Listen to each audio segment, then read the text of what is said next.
All right, the dating world divided by politics? Say it isn't so. Yes, post-election, more singles are keeping an eye out for potential partners with opposing political views.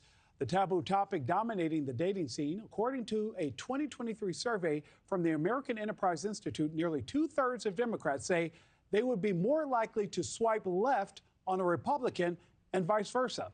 And for most Democrats surveyed, voting for Trump is a deal breaker. 84% say they'd be less likely to date a Trump supporter.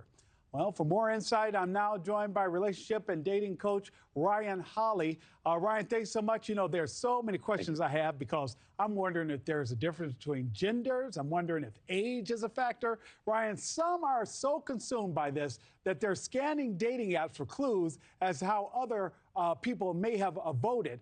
Does this surprise you?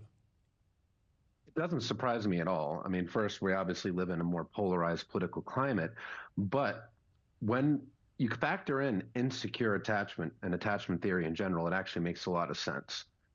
People that are going to be less prone to being open to dating somebody that is of a different political persuasion is more likely to actually be an insecure person, especially when you factor in avoidant attachment, people that really do struggle with love and intimacy and opening up.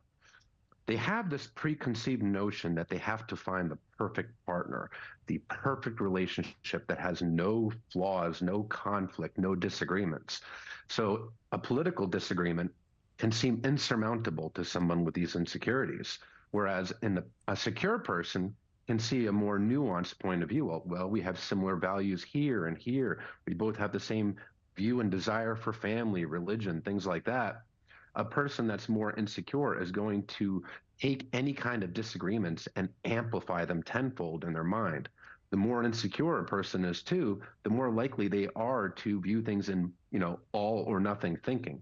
This person is either all good or they're all bad without being able to see the nuance. And we do know that relationships of different political stances can survive. We look at Mary Matlin and James Carville, so we know that people on different sides of the political aisle can thrive together. Some are even accused of trying to hide their politics. There's now a belief that listing yourself as a moderate on your profile actually means you're a Republican. Are people reading too much into all of this? They're not reading too much into it. This stuff is actually happening. And again, it really has to do with how the person is wired. Attachment theory has to do with nurturing, how they were given love as a child, and that's how they bond and attach to others. A person with more of an anxious attachment is going to be the one that is more likely to try to prove themselves as being lovable, as being worthy, and they are more likely to maybe fudge their political persuasion on their profile, put moderate when they really are more Republican or they are more Democrat. A person that is more avoidant is going to be much more strict, and you are either what I want or you are not, because they have this pursuit of this perfect fantasy relationship, but that, by the way, doesn't exist in the real world. Ryan, there's so much I could talk to you about with this. When I'm telling you, I think I tend to swipe one way on a Friday night than I would on a Monday morning, but that's a different conversation. Ryan, thank you so much, and thank you for joining us. Thank you very much. Thanks for having me on.